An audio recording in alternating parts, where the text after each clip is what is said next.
Here. 3 board members present, Johnson and Clenny absent. Very good. As people, I think know, our director, Jessica, mother passed away yesterday, and so she is with us today. Place is Emily Johnson, so Emily, I will turn it over to you to introduce our guest today. Thanks. So I'm Emily Johnson. I'm the Chief Administrative Officer for the library, and I'll be sitting in for Jessica today. We have 3 introductions that I'd like to make. First is Renee Addington. Renee is the branch manager here at Cole & Eustick. So thanks for hosting us, Renee. Is there anything you want to say to the group? Oh, I'm happy to have you all here. I think a couple of you may have had a sneak peek before our auto sorter started working of it, but if you want a tour after the meeting, I'm happy to back and show you. Yeah, very exciting. Well, thanks for having us. Of course.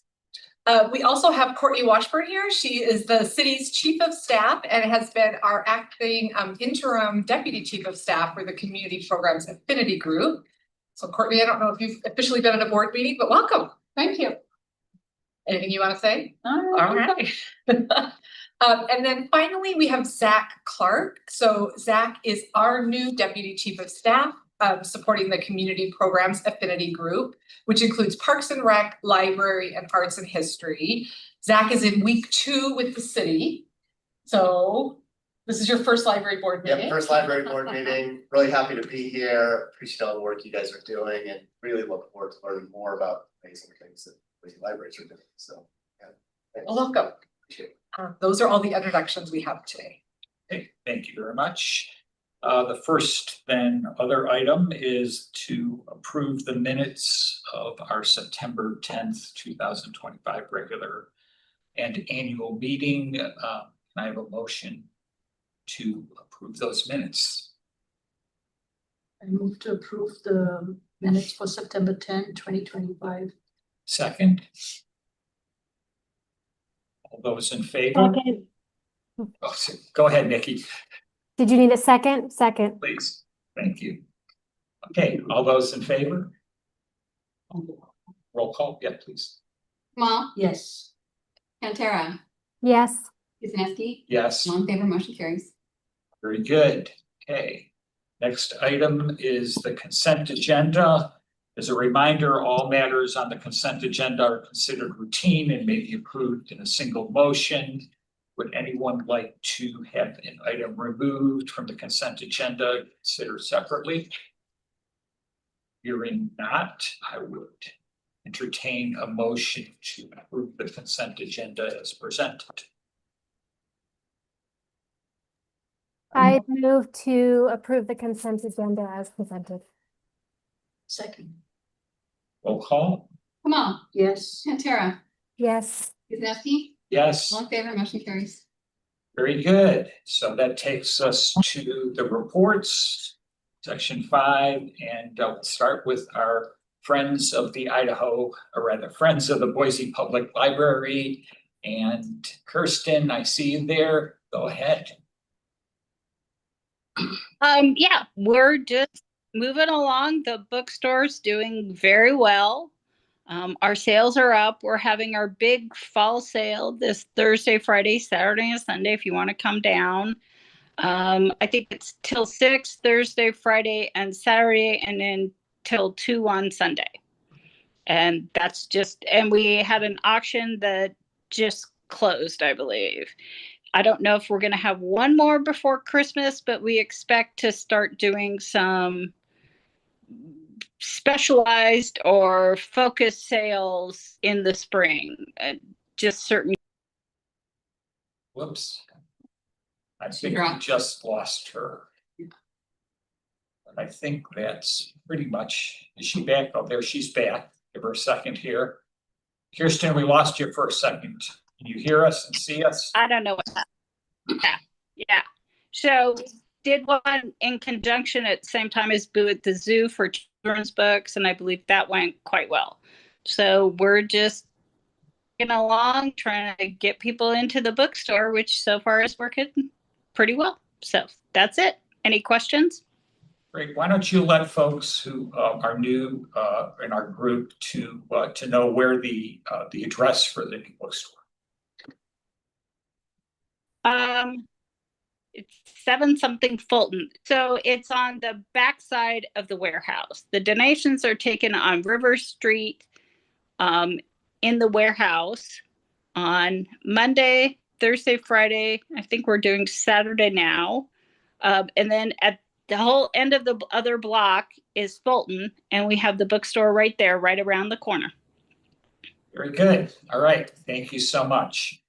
Look forward to those events upcoming.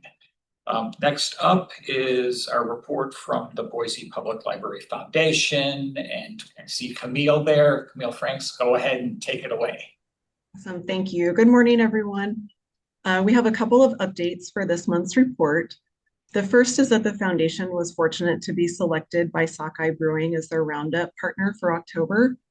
Patrons who visited the Fairview location could choose to round up their check to the nearest dollar. And I'm pleased to share that this Roundup program resulted in earning a little over $300 for the foundation. This was a new partnership, and we're happy with the outcome. The other update is that our year-end appeal, 25 for 25, officially kicks off November 15th. There was a soft launch in the library's monthly newsletter, to which supporters are already responding. And as part of the 25 for 25 festivities, the foundation will be holding a bingo night on Giving Tuesday, which is December 2nd, and that will be held at Payette Brewing. And we are grateful for this partnership as well, and look forward to a fun evening that will also bring in some financial support for library programming. And those are our updates for this month. Any questions? So people can add a few zeros to the end of the $25, right? Yes, they can add as many zeros as they want. Thank you so much. Thank for all you. your good work. And now I will turn to Emily to do the director's report in Jessica's absence. Okay, a couple of things I wanted to call out, really building on some of the information in your board packet, was just an update on some closures that happened in October. So you may remember as a board, you approved the library to be closed on Monday, October 13th. We used that day for an all staff in-service day, which I'll talk about a little bit more in a minute. But the library was closed on the 13th, so we could get all of our staff together for an in-service. We did have an unplanned closure in October on the 29th, ironically here at Cole and Ustick, which I was chuckling as I was putting this together. So we had some building issues. So at 2 o'clock that day, we closed to the public and just offered curbside only services. And then we did close the library early that day at 6 p.m. in order to get the repairs done to the building. We're happy to say that the repairs were done that night and the library opened back up Thursday morning, but we did close early on the 29th here at Cole and Ustick. We actually have some good news to share. So we received notification from the Carnegie Corporation of New York. And in honor of America's 250th anniversary, they are awarding gifts to libraries who have been a Carnegie library at some point, which we have. So we are receiving a $10,000 gift in unrestricted funds from the Carnegie Corporation. We'll bring that to this board for approval once we receive those funds, but they will be used to help us celebrate the America 250 celebration. So always good news to hear of a gift coming our way. So that was exciting. And then we also just wanted to provide an update to the board on, again, our partnership with the Learning Lab in Cole and Ustick. So a little over a year ago, we brought an MOU between the Learning Lab and the library to the board. The Learning Lab wanted to start holding classes here for lots of reasons. It's very convenient for their students. It offers a lot of flexibility to the students that can also run their errands around this area, and it's a great building. So that partnership has been very successful. So we recently renewed the MOU for a second year. So wanted to let you know that that partnership is going great. We'll continue to keep you informed, but that was renewed for a second year, which we are excited about. Let's see what else I have. Just a quick update on Boise Comic Art Festival, or BCAF. That happened in August, but I don't know that we came back to this group with any kind of an update.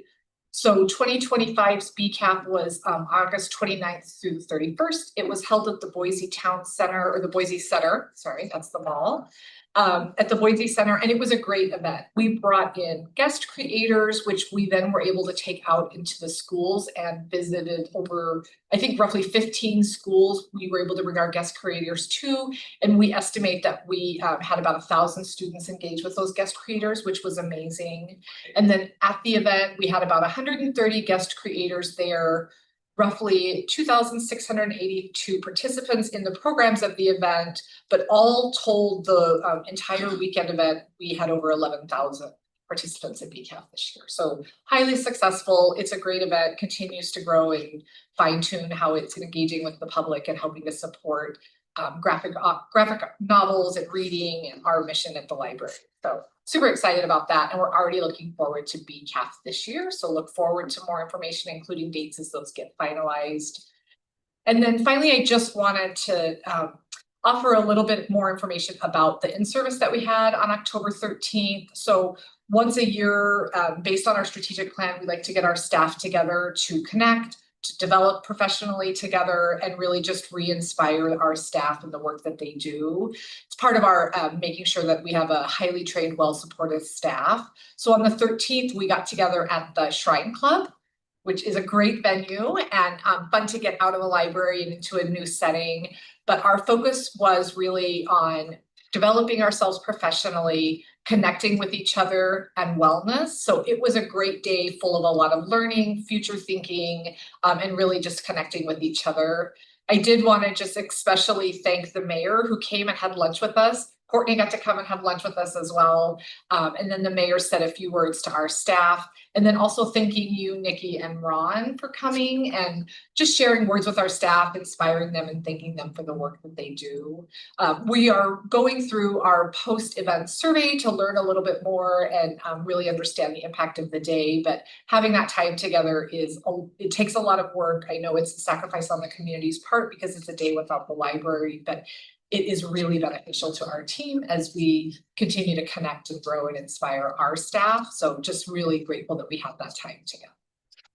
So those are the updates that I have, unless anybody has any questions. Questions from anybody? I guess my only question was, how did the attendance at BCAF this year compared to previous years? Do you have a sense of how it was? Renee was part of the planning committee. Up about 3,000 to 4,000 from last year. Any concerns about whether or not the facility will hold you? I mean, I know we moved a few years back from previous facility to the center on the Grove because it's grown so much. Yeah, Boise Center continues to be a great location for us. So we're right now working on a contract with them for next year. Great. Okay. So moving on to the next item, requests for reconsideration. Again, this month, we didn't have any requests, which I was pleased to see. And that takes us then to item 7, our review of policy. We're going again, as you recall, back to the beginning. So we start again and start with section 1 and 2 and very good. All right, hello. So like Ron said, we're starting fresh. So we're not suggesting any changes for any of the policy. And I did want to note that last year for policy 1.0, we did make some updates. So it's been freshly revised. So section 1 is about the role of the trustees and their role in hiring and reviewing the director. We updated some information about the public feedback and complaints loop. And then section 2.0, these have stood pretty solidly for at least 10 years at this point. They were last reviewed last December. And again, it's about personnel and continuing education. I goofed up the first one. The first one was not about personnel. I'm so sorry. It's just what you do when you have your meetings. Apologies for that. Does anyone have any questions? See, Mickey shaking your head, no, nothing from Fresh Bar Cry, so. Okay. Thank you, and we need to, we don't, since we're making no changes, we don't need to make any improvements. Okay, Yeah, you did a nice job with these last year, so. that's great. Thanks for your great work. So the next two items on the agenda, 7B, the facility plan update, and 7C, capital project update. I'm gonna ask that postpone these two items until next month, in light of the fact that Jessica, our director, is able to be here, and she particularly wanted to make these presentations herself. So we'll take these up next month. And so we'll move on to item 8, the library's fiscal year rebudgeting request. So, okay.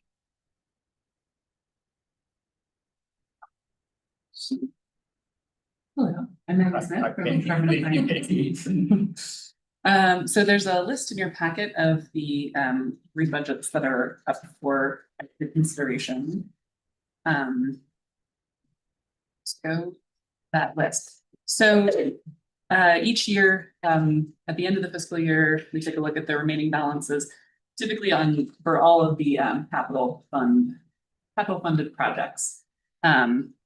And carry forward those unspent amounts into the next year. So basically, there's an understanding for multi-year capital projects that they will carry forward from year to year, but we do still have to do a transaction in order to make that happen. Those will be up for City Council's approval in December, but they're for the board's approval today prior to that. So I'm not sure if I was in that. If you go. Page 57.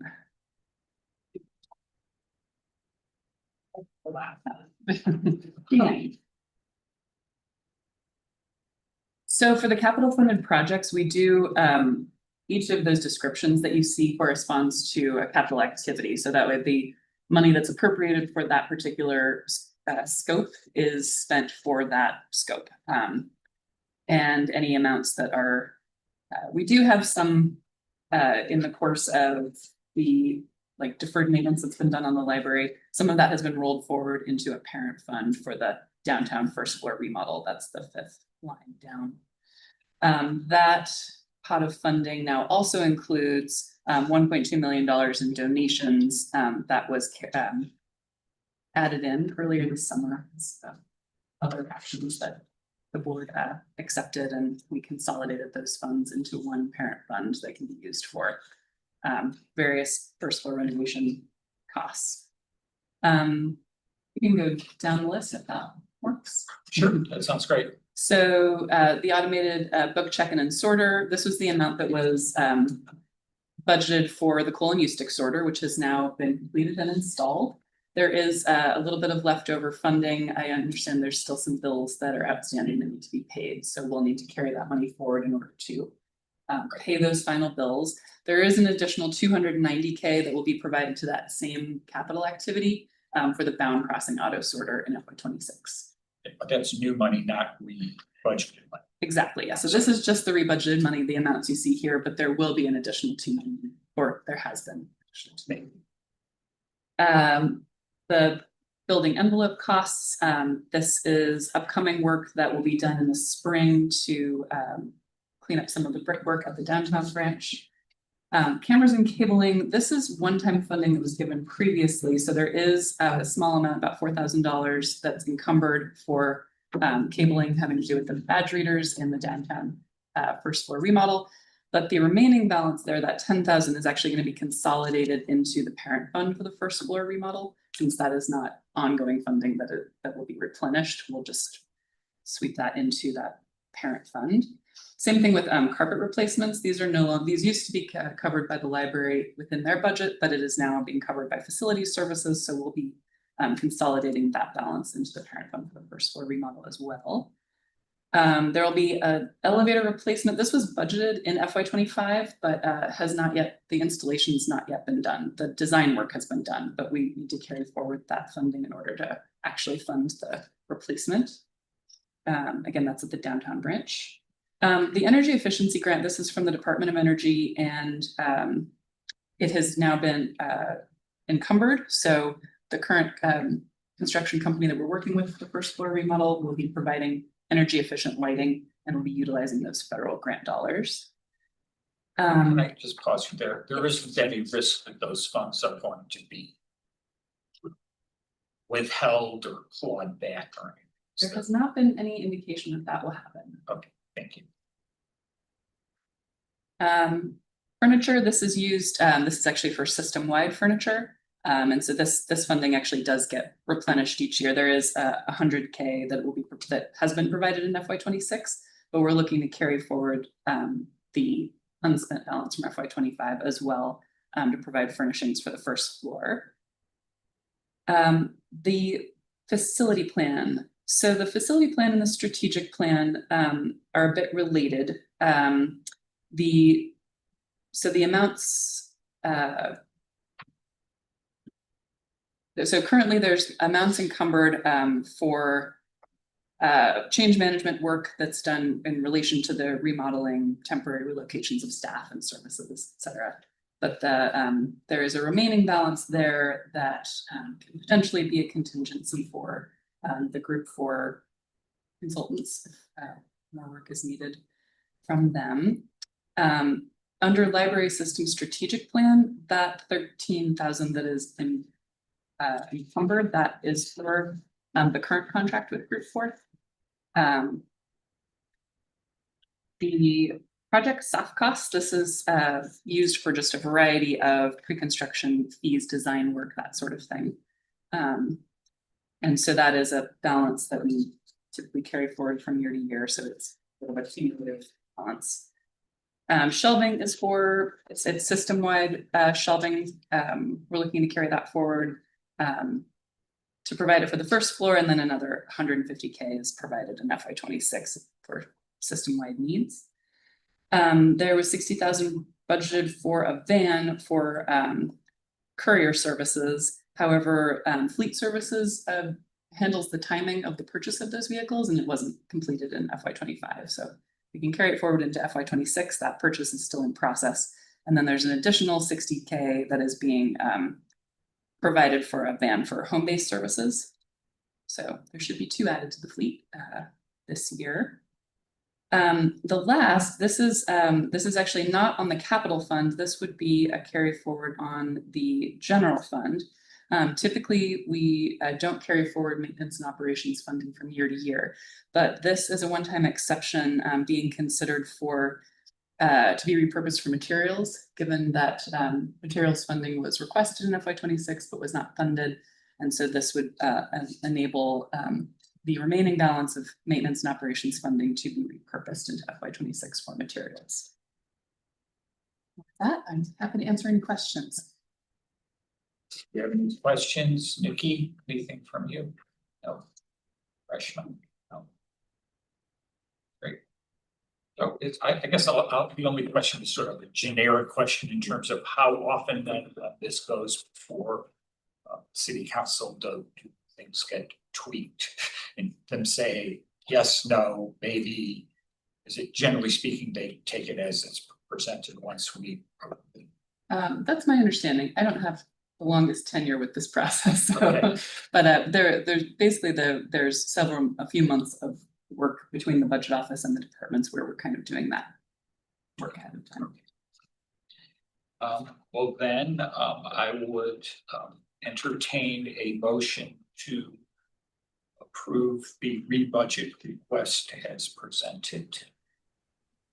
I move to approve the 2025 rebudget list as recommended and forward to council for consideration. Okay, roll call. Mom, yes. Santoro, Yes. Nucky, Yes. all in favor, motion carried. Hey. That will be for the closure calendar. Thanks, Maggie. The final page of your packet, and again, this is pretty routine board business. Each year we bring the proposed closure calendar to the board for approval. So this would be our calendar year 2026 proposed closures. It is pretty similar to the proposed closures for 2025. you'll see there is a potential date in there for another in-service date in October. And then there's also a reduction in hours for Christmas Eve and New Year's Eve. Again, these look very similar to the proposed adjustment in hours as was presented to the board last year in 2025. So we are just looking for board approval for the closure calendar as presented for 2026. Or happy to answer any questions. Right. Do we have any questions? Here. Ron Here. and Emily, I had a quick question. Does this essentially just line up with the city's closure calendars? With the exception of the in-service day, that is correct. Okay, thanks. I will note that last year, current year, I should say, the in-service day also fell on Columbus Day. And that was really handy for parking, as it turns out, down at the facility, We didn't figure that out until too late, that we couldn't have touted that more to our staff, but it was very handy. it was really Free parking handy, downtown. yeah, free parking downtown, and it was a downtown facility, which otherwise getting all those people parked. Yeah. So. We should just take credit for it. Good move there. All right, well, I guess we need to have a motion to approve the closure calendar, so I'll entertain a motion for that. I move to approve the recommended closures and reduce hours for calendar year 2026. Second, Roll call. Ma, Yes. Pantera, yes. Izanowski, Yes. all in favor, motion carries. Okay, and see. Selection of the trustees, I guess I'm going to do the payment vouchers and the P card approvals for the next month. Happy to do that. So our next board meeting would be Wednesday, December 10th. I know there's only 3 of us here, but can everybody make that date? Everybody know whether they're available? Works for Good you, on that. works for you, okay, works for me as well, so we're at least have a quorum, we know that we can make it for that, don't need to change that, and so does anybody have any other business to come before the board? Hearing none, I would entertain a motion to adjourn. Second. All right. So, moved and seconded, do we, I guess we don't have to vote on it, it's just the meeting is therefore adjourned. Thank you all for coming.